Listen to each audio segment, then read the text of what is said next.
Kalyanpur girls high স্কুলের সম্মানিত শিক্ষক এবং শিক্ষকবৃন্দ, প্রধান শিক্ষিকা এবং আমাদের স্থানীয় গণ্যমান্য সামাজিক এবং রাজনৈতিক নেতৃবৃন্দ, আসসালামু আলাইকুম রহমতুল্লাহি ওয়া বারাকাতুহু। গতকালকে একটি আন্তর্জাতিক গণমাধ্যমের টিম আমার ইন্টারভিউ নেওয়ার জন্য এসেছিল। তারা জিজ্ঞেস করলেন যে মুহূর্তে নির্বাচনের ফল ঘোষণা হলো আপনার কেমন অনুভূতি হচ্ছিল।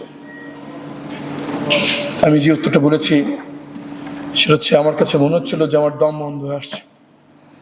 সবাই মনে করেছে আমি উল্লাস করব, আমার সহকর্মীরা, আমার জন্য যারা কাজ করেছে তারা সবাই উল্লাস করছিল, কিন্তু আমার কাছে মনে হচ্ছিল যে একটি পর্বত সমান দায়িত্বের বোঝা আমার কাঁধে চেপে বসছে।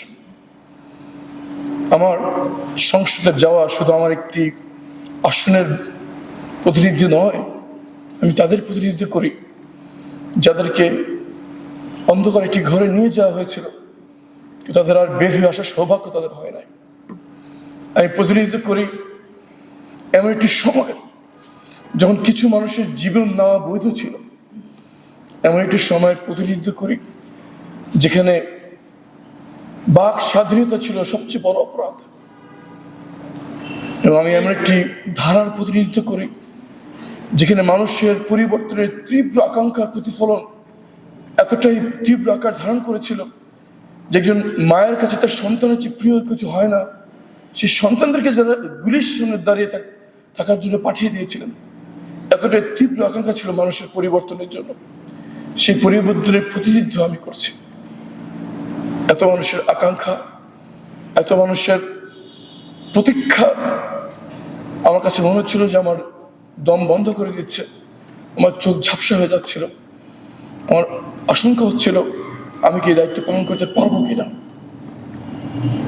সাংবাদিক আমাকে প্রশ্ন করলেন, আপনি প্রথম কাকে ফোন করেছিলেন? আমি বললাম যে সরকারকে। আর মাকে